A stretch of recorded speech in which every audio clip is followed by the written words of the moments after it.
আল্লাহ পাকের রহমত দয়াময় দয়া করে এই রাইকোলা গ্রামে একটা দোয়ার মাহফিল ও ইসালে সওয়াব আপনারা করেছেন এবং আশপাশের মানুষ সে মাহফিলে এসে আল্লাহ আল্লাহ রসুলের জন্য ভিড় করেছেন, তাই তো নাকি গো?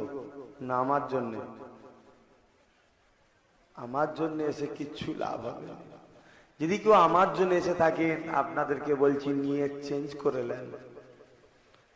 আল্লাহ আল্লাহ রসুলের জন্য যারা এই কদমে এই মাহফিলে পা ফেলে আসবে তাদের প্রতিটা কদমে কদমে আল্লাহ পাক 10টা করে নেকি দেবে। জোরে বলুন সুবহানাল্লাহ।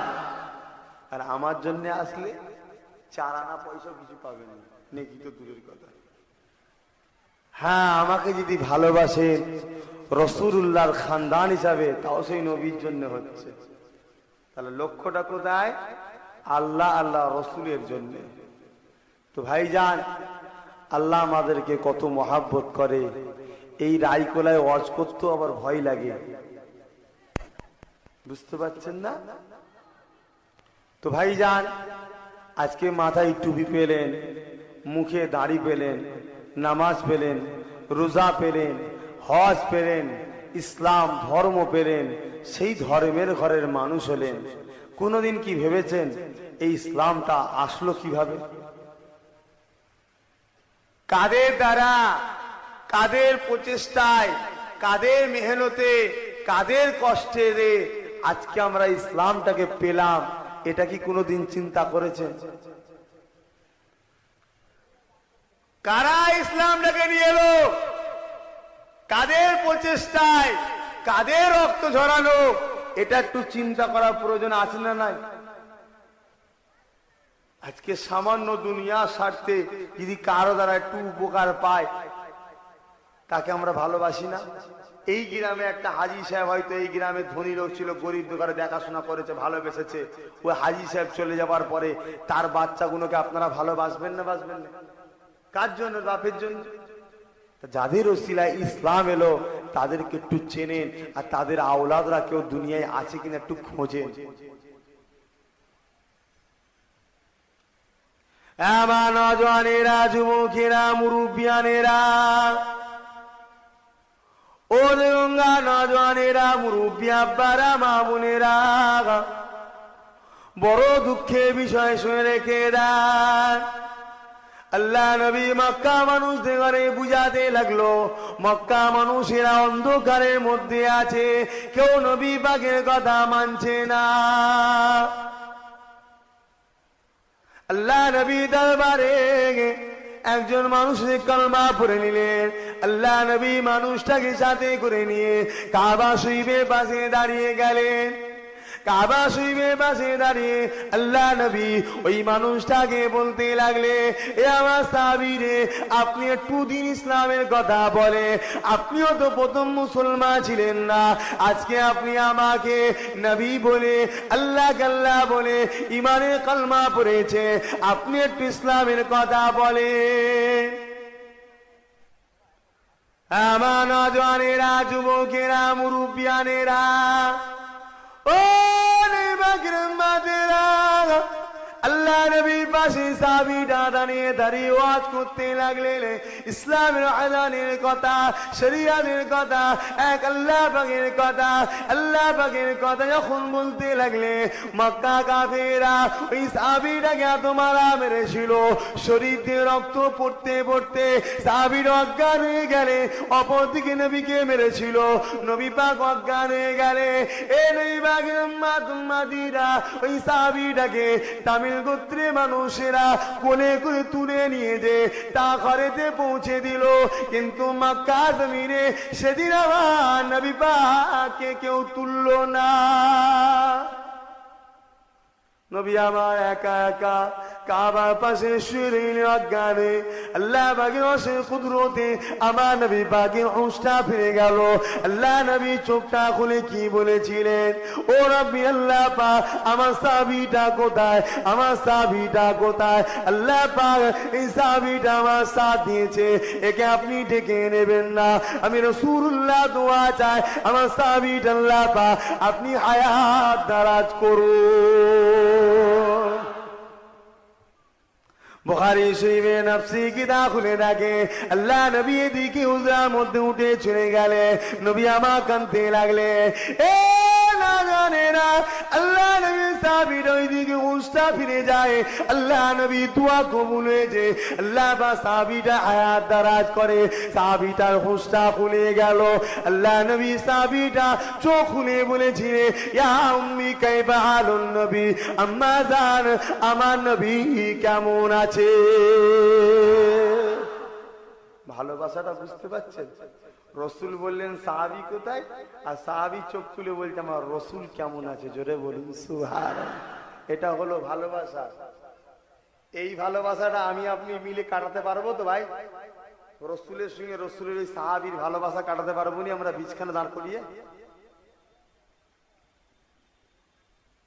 আমার নবী পাকের উম্মত উম্মতিরা ও না জানেরা আল্লাহ নবী সাহাবী কই সময় মা মুখে হাত চেপে দিয়ে বলেছিলেন এ বাবা ছেলে শুনে রেখে দাও ওই মুহাম্মদকে ডাকার জন্য ওই মুহাম্মদ সাল্লাল্লাহু আলাইহি কাছে যাওয়ার জন্য মক্কা কাফিরা তোমাকে মেরেছে বাবা এবার যদি মক্কা কাফিরা তোমাকে দেখতে পায় নবী নবী করছো বাবা ছেলে রে তাহলে তোমাকে মক্কা মানুষেরা জানে মেরে দেবে এ বাবা ছেলে তুমি মক্কা নবীকে দেখো না গো ওই নবী না তুমি নিও না আল্লাহ নবী সাহাবীটা মায় আসরিয়ে বলেছিলেন ও আমার আম্মা জান আমি আমার নবীকে এত মহব্বত করি আমি আমার নবীকে এত প্রিয় করি আমি আমার নবী ছাড়া এমনি মারা যাব আম্মা জান এই সময় বলেছিলেন এ বাবা ছেলে রে তোমার নবীর মধ্যে কি আছে যে নবীকে তুমি এত মহব্বত করেছো যে নবীকে তুমি এত প্রিয় করেছো যে নবীকে তুমি এত ভালোবেসেছো ওই সাহাবীটা বলেছিলেন আমার আম্মা জান আমার নবীর মধ্যে সব কিছু ভালো গুণ আল্লাহ পাক আমার নবীর মধ্যেই রেখেছে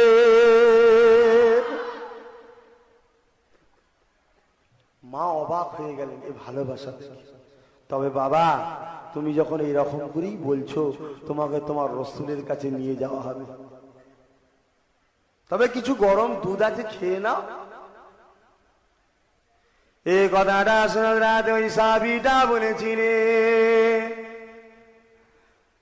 ও না জানেরা আল্লাহ নবী সাহাবীটা বললাম না আমি কিছু পান করব না আমি সেই আল্লাহ পাকের কসম করে বলছি যারাতে আমার জান হয়েছে ততক্ষণ পর্যন্ত না নবী পাকের নূরের মুখটা দেখতে পায় ততক্ষণ পর্যন্ত আমি সাহাবী কোনো কিছু পান করব না মা অবাক হয়ে গেলে ওই সাহাবীটাকে সাথে করে নিয়ে আল্লাহ নবী দরবারে যেতে লাগলে এ না জানে জায়গা ভালো করে শোনেন কাদের ভালোবাসায় কাদের চেষ্টাতে কাদের পরিশ্রমেতে ইসলাম এসেছে শোনে আল্লাহ নবী সাহাবীটাকে সাথে করে নিয়ে মা যেতে লাগলে আল্লাহ নবী সাহাবীটা মায়ের কাঁধের উপরে ভর দিয়ে হাঁটতে লাগলে কারণ এত রক্ত ঝরেছিল হাঁটার মতো ক্ষমতা ছিল না তখনও রক্ত টুপা গড়িয়ে গড়িয়ে শরীরে পড়তে লেগেছে ও না জানে আল্লাহ নবী সাহাবীটা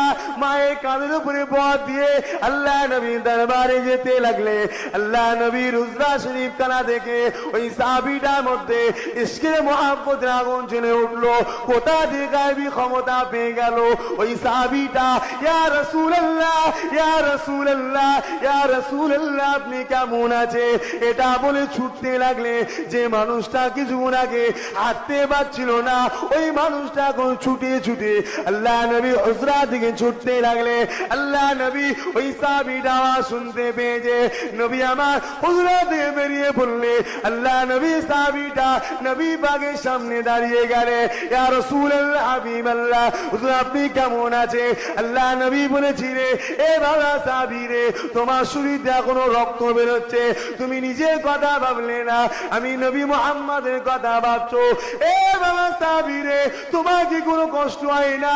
ওই সাহাবীটা বলেছিলেন, ইয়া রাসূলুল্লাহ হাবিবাল্লাহ, আমি সেই প্রভু শপথ করে বলছি, যারাতে আমার জান আছে, যতক্ষণ পর্যন্ত আমি ঘরে ছিলাম আমার শরীরে যা যন্ত্রণা কষ্ট হচ্ছিল, ইয়া রাসূলুল্লাহ হাবিবাল্লাহ, আপনার নূরের চাঁদ মুখটা দেখে আমি সাহাবী সমস্ত যারা যন্ত্রণা সব বন্ধ হয়ে গেছে। ও বাগির মাদিরা, ইসলাম তো সহজে আসে না গো, ইসলাম বড় কষ্ট করে এসেছে, বহু মার খেয়েছে, বহু রক্ত জড়িয়েছে, ঘাত প্রতিঘাতে পড়েতে ইসলামকে আমরা পেয়েছি। আজকে মুসলমানের ঘরের ছেলে হয়ে ইসলামকে নিয়ে দলাদলি করছি। আমি একটা কথা বলছি, আর মনীষার একটা কথা বলছে, দল গ্রুপবাজি করছে গ্রামে, দলাদলি মুসলমানের মধ্যে করে দিয়ে যাচ্ছে। এ রাজওয়ানেরা দল তৈরি করতে আসি না গো, আল্লাহ রাস্তে বুঝিয়ে দিয়ে যায়, ইসলামকে মহব্বত করে, নবী পাককে পিয়া করে, রাসূলের সাহাবাদের মহব্বত করে। বড় কষ্ট করার পরে ইসলাম এসেছিল। আল্লাহ নবী 1 তারিখে কাবার পাশে দাঁড়িয়ে নবী আমার যখন ওয়াজ করেছিলেন, আবু জেহেল ছুটে এসে আমার নবী পাকের নূরে গালেতে একটা চড় মেরেছিল। আল্লাহ নবী দু চোখে পানি এসে গেল। নবী আমার মাথা হাত করে ওই চরখা গালটা নিয়ে আল্লাহ নবী ঘরে চলে গেলে। এ নওজওয়ানেরা, আল্লাহ নবী ঘরে বসে বসে কাঁদছে। নবী পাক কিন্তু আবু জেহেলের জন্য বদদুয়া করলো না। কথা বুঝছেন তো? রাসূলের আর এক চাচার কাছে খবর গেল যে তোমার ভাইপোকে তোমার ভাই আবু জেহেল মেরেছে। আমার নবী পাকের উম্মত উম্মতিরা, আল্লাহ নবী কানে যে কথাটা চলে গেল, আল্লাহ নবী চাচা কাছে গেলেন, আমার চাচা যান, আপনি নাকি প্রতিজ্ঞা করেছে আবু জেহেলকে না মেরে আপনি পানি পান করবেন না। আমার চাচা যান, কেন আপনি আবু জেহেলকে মারবে? আল্লাহ নবীকে বলেছে, এ ভাইপো মুহাম্মদ, তুমি এতিম এসি, তোমার বাপ মা নাই, আমরা ছাড়া তোমার পাশে কে দাঁড়াবে? এতিম বাচ্চাকে আবু জেহেলের মারা এত সহজ কি করে হলো? আবু জেহেলের এত ক্ষমতা হয়ে গেছে, ওকে আমি ছাড়বো না। আল্লাহ নবী বলেছিলেন, আমার চাচা যান, আপনি কি আমাকে খুশি দেখতে চান? হ্যাঁ, আমি খুশি দেখতে চাই। আল্লাহ নবী বলেছিলেন, আমার চাচা যান, আবু জেহেলের প্রতিশোধ না নিয়ে একবার আপনি আমার হাতটা ধরে একবার পড়ে না লা ইলাহা ইল্লাল্লাহ মুহাম্মাদুর রাসূলুল্লাহ, কেন আমি নবী পাক প্রতিশোধ নিতে আসি না।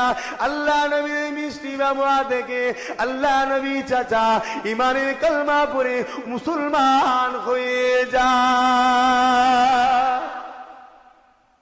রাসূলের আদর্শে মার খেয়ে ইসলাম এসছে। আজকে সেই ইসলামকে নিয়ে খেলা হচ্ছে ভাই। আর এই খেলাটা করছে কারা? হ্যাঁ, আমাদের মধ্যে পীর সাহেব মলি সাহেবরা গো। কথা বুঝতে পারছেন না? আমি আব্বাস সিদ্দিকীর কিছু ভক্ত আছে, ভালোবাসে, যেই দেখছে আমাকে জলসা করে ট্যান্ডি ব্যান্ডি করছে, এই তুমি একটা জলসা কেটে দে তো, গ্রুপ করতে, গ্রুপ করে। আমি জন্য আমি এসেছি আজকে আপনাদের একটা ভুল বুঝিয়ে, মানে ভুলটা ভেঙে দিয়ে যাবো আপনাদের। আব্বাস সিদ্দিকী দেখবেন না, কোন পীর সাহেব দেখবেন না, দাদা হুজুর দেখবেন। দাদা হুজুর, জোরে বলুন সুবহানাল্লাহ। দাদা হুজুর যার মধ্যে আছে তাকে ধরেন। দাদা হুজুর আমার মধ্যে আছে আর আমি বলে বেড়াচ্ছি ফুরফুরা 2 বছর উল্টে যাবে, এটা দাদা হুজুর আছে তো আমার মধ্যে? ও মুখে দাদা হুজুর, খাবার কর। কথা বুঝতে পারছেন না? তামা নওজওয়ানেরা, যুবকেরা, মুরব্বিয়ানেরা, ইসলামটা প্রচারে যে রাসূল পাকের বড় কষ্টে পরিশ্রমে সাহাবা হুজুরদের রক্তের বিনিময়ে, ও নওজওয়ানেরা, আমার নবী পাকের উম্মতেরা, আজকে সে ইসলামকে নিয়ে খেলা করবেন না। ইসলাম যেটা হুকুম করেছে সেটা আমাকে আপনাকে মানতে হবে। ইসলাম যেটাকে হালাল বলেছে আমাকে আপনাকে হালাল বলে মানতে হবে।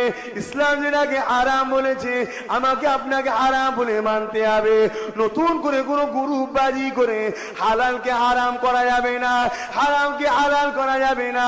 এ নওজওয়ানেরা, যুবকেরা, খবরদার খবরদার, আল্লাহ নবী সাহাবাদের সঙ্গে বিরোধী করবেন না, ওলি আল্লাহদের সঙ্গে বিরোধী করবেন না, ওলি আল্লাহদের বাচ্চাদের সঙ্গে বিরোধী করবেন না। হযরতে দাদা পীর বলে দিয়ে গিয়েছিলে, আমি আবু বকরের সিলসিলা যারা ক্ষতি করবে, আমি আবু বকর কিয়ামতের দিনে তাকে ছাড়বো না। সে যদি আমার আওলাদ হয় তাও তাকে ছাড়বো না, আর আমার মুরিদ যদি হয় তাওকে তারা ছাড়বো না। আর আমার ইসলাম সাহেবের যে ক্ষতি করবে আমি আবু বকর তাকে ছাড়বো না। এটা দিয়ে আমার আওলাদ হয় বা মুরিদ হয় আমি তাকে ছাড়বো না। দাদাগুলো আর একটা কথা বললে, আর আমার আওলাদদের সঙ্গে যারা মুনাফিকি করবে, বিয়াদবি করবে, আমি আবু বকর তাকে কিয়ামতের দিনে ছাড়বো না। কথা বুঝতে পারলেন না? কথা বুঝতে পেরেছেন? তওবা করলে আল্লাহ মাফ করবে, আপনার তওবা করেলেন আল্লাহ মাফ করে দেবে। কথা বুঝতে পারলেন না? তওবা করেন আল্লাহ মাফ করে দেবে। আমার নবী পাকের উম্মত উম্মতিরা, ও নওজওয়ানেরা, আল্লাহ বা তওবাকারীকে পছন্দ করে। সাহাবা হুজুররা যখন ইসলাম কবুল করেন, ইমানে কালমাটা পড়েন, তখন তারা মুসলমান হয়নি। মক্কা জমিনে 360টা মূর্তির পূজা হতো। এ নওজওয়ানেরা, এই 360টা মূর্তির মধ্যে নেতা মূর্তি 3টে ছিল। মক্কা মানুষেরা এই সময়তে জন্ত বাচ্চাগুলোকে দাফন করে দিত। আল্লাহ নবী তো জানের বাদশা হাবিবুল্লাহ দরবারে একটা সাহাবী মুসলমান হয়ে গেলে, একটা মানুষ কলমা পড়ে নবীকে নবী বলে, আল্লাহ আল্লাহ বলে, ইমানে কালমা পড়ে মুসলমান হয়ে গেলে, আল্লাহ নবী পাশে বসে ওই সাহাবীটা পিড়ায় মাঝে মাঝে কাঁদতে। আল্লাহ নবী ওই সাহাবীটাকে একদিন লক্ষ্য করে বলেছিলেন, এ বাবা সাহাবী রে, আপনি পিড়ায় পিড়ায় কাঁদেন, কি ব্যাপার আপনার এত কাঁদেন কেন? ওই সাহাবীটা বলেছিলেন, ইয়া রাসূলুল্লাহ, ইয়া হাবিবাল্লাহ, আমি একটা বড় অন্যায় করে ফেলেছি। ওই অন্যায়ের কথাটা আমার বারবার কানে ভাসে, আমার মনে পড়ে। ইয়া রাসূলুল্লাহ, হাবিবাল্লাহ, আমি সাহাবী চিন্তা করছি আমার এই অন্যায়টাকে আল্লাহ বা মাফ করে দেবে কিনা। এ নওজওয়ানেরা, আল্লাহ নবী সাহাবীকে জিজ্ঞাসা করেছিলেন, আমার সাহাবী রে, কি অন্যায় তুমি করেছো বলো। আমার নবী পাকের উম্মতেরা সাহাবীটা বলতে লাগলেন, ইয়া রাসূলুল্লাহ, হাবিবাল্লাহ, হুজুর আমি আমার একটা বাচ্চা মেয়ে দেখতে পেলাম, আমি মেয়ে দেখে মনটা বড় খারাপ হয়ে গেল। ইয়া রাসূলুল্লাহ, হাবিবাল্লাহ, কি করে মেয়েটাকে আমি মারবো এই চিন্তা আমার মধ্যে এসে গেল। ও নওজওয়ানেরা, ও মাতিরা, কত নোংরা সময় ছিল সেই সময়টা। আল্লাহ নবীর সাহাবা হুজুরদের ঘরে নিয়ে এই নোংরা সময়টা পরিবর্তন করে দিয়ে একটা সুন্দর সমাজ করেছে।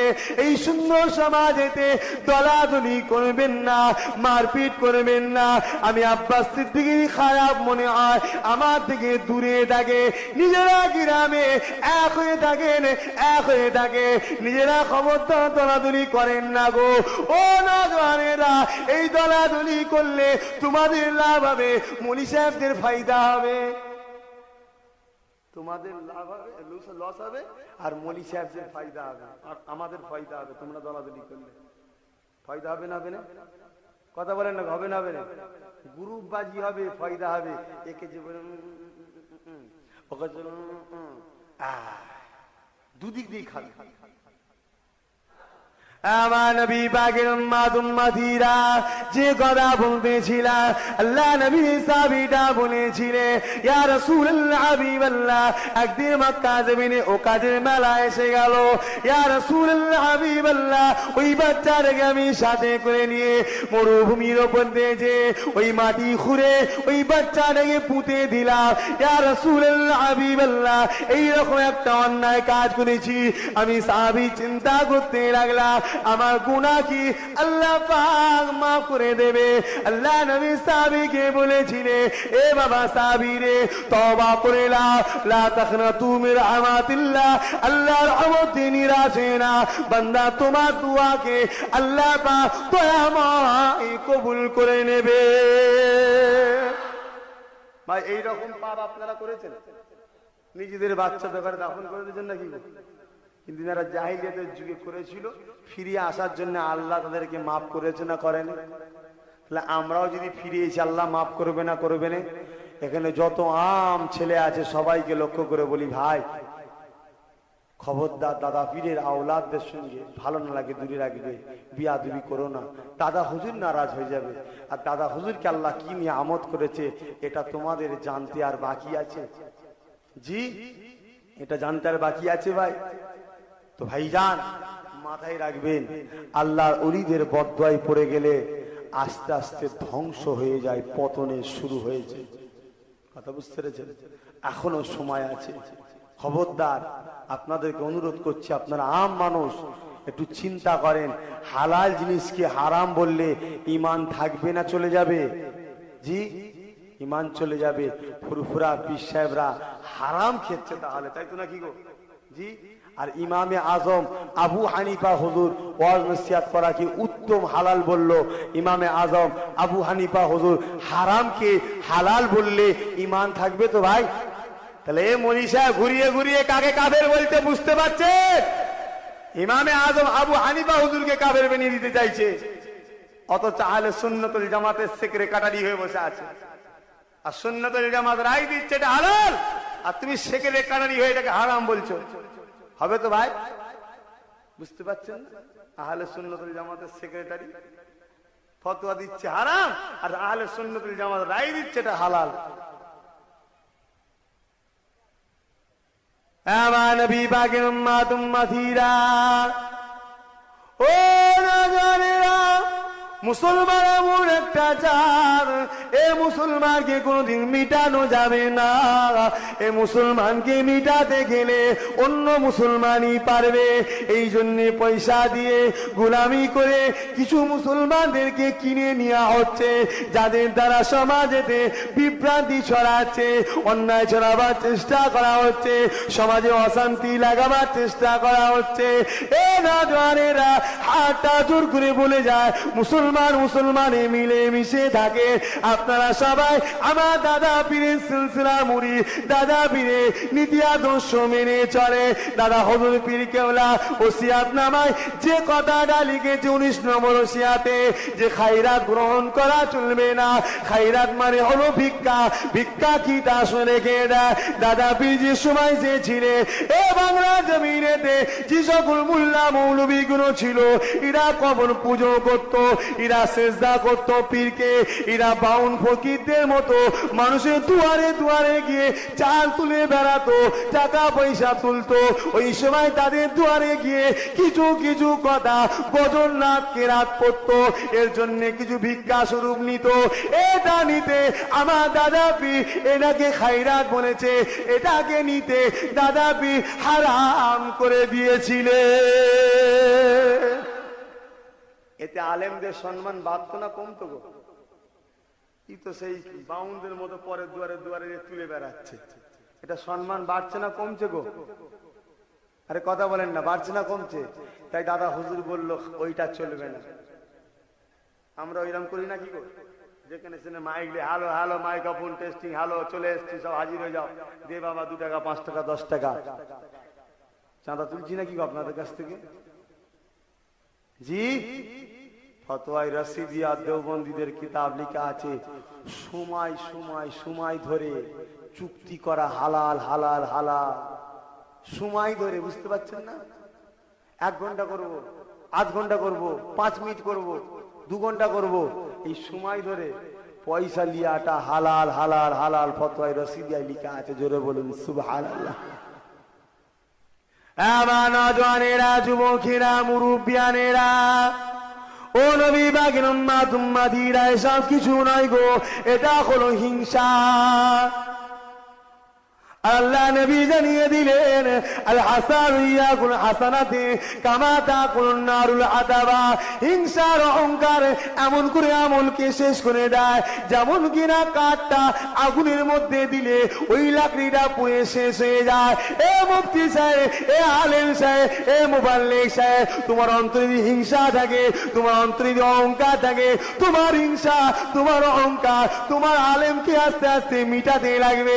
তাই মুসলমান আপনাদের বলে দিয়ে যায়, নিজেদের মধ্যে আলেমদের পাল্লায় পড়ে ফিতনাবাজি করে ফেলবেন না। ও নওজওয়ানেরা, যদি কোনো সন্তানকে তার মা মারে কিন্তু সন্তানটা অন্যায় করেনি, নির্দোষে বাচ্চাটাকে মেরেছে, আল্লাহ নবী জানিয়ে দিলে, এ আমার উম্মত উম্মতিরে, তোর মা তোকে মেরেছে, তোর বাপ তোকে মেরেছে, তুই কিন্তু অন্যায় করিসনি, নির্দোষে মার খেয়েছি। এ আমার উম্মত উম্মতিরে, মা বাপের বিরোধী করিস না, তুই চুপ হয়ে যা। যে জায়গাতে তোর মা বাপ মারলো, ওই জায়গাটা আল্লাহ পাকের জাহান্নামের আগুন লাগবে না। তাহলে মা বাপ যদি বিনা অন্যায় ছেলেকে মারে, ছেলে যদি চুপ করে থাকে, তাহলে বলেন ওই জায়গাটা বিনা অন্যায় মার খেলে আগুনে পুড়বে? আগুন লাগবে না।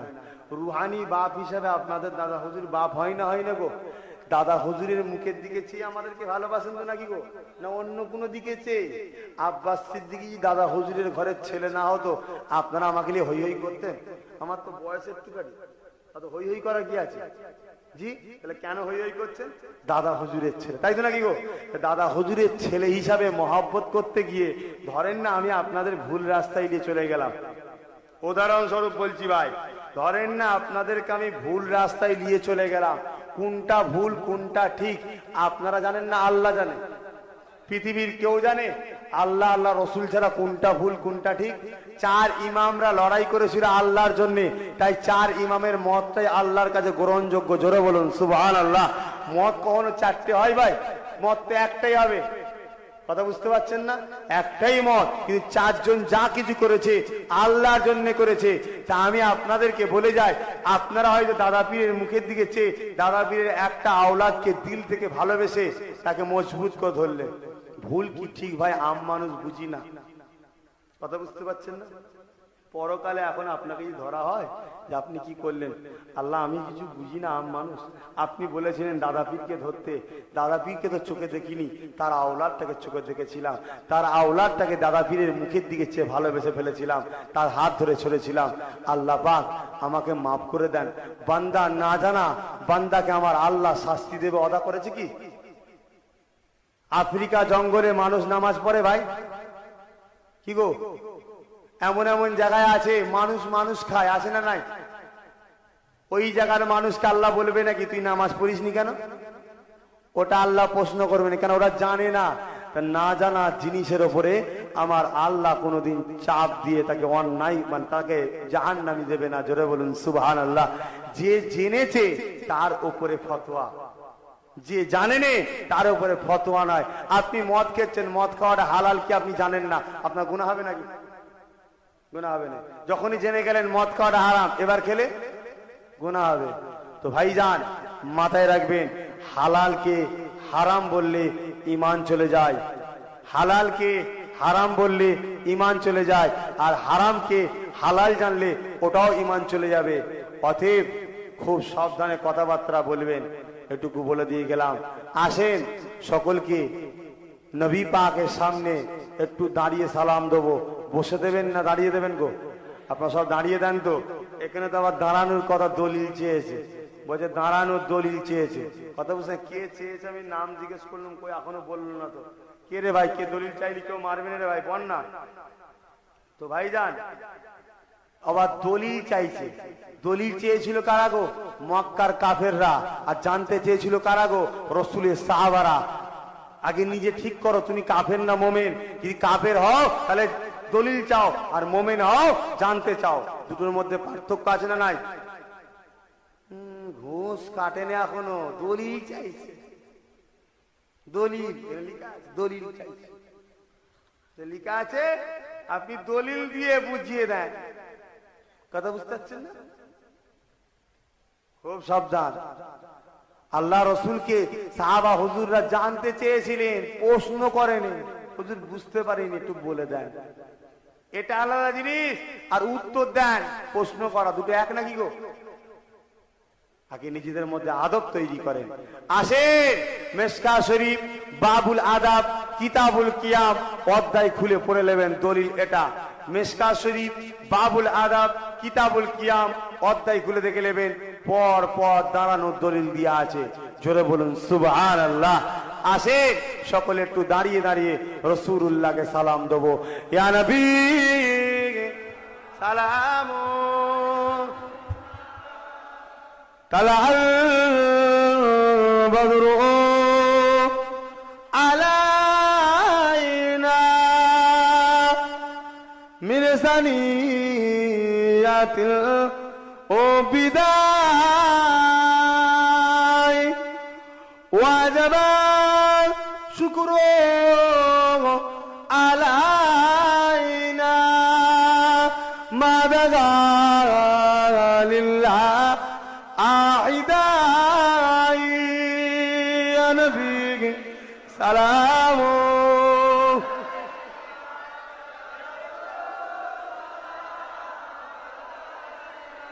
ইয়া হাবিব সালাম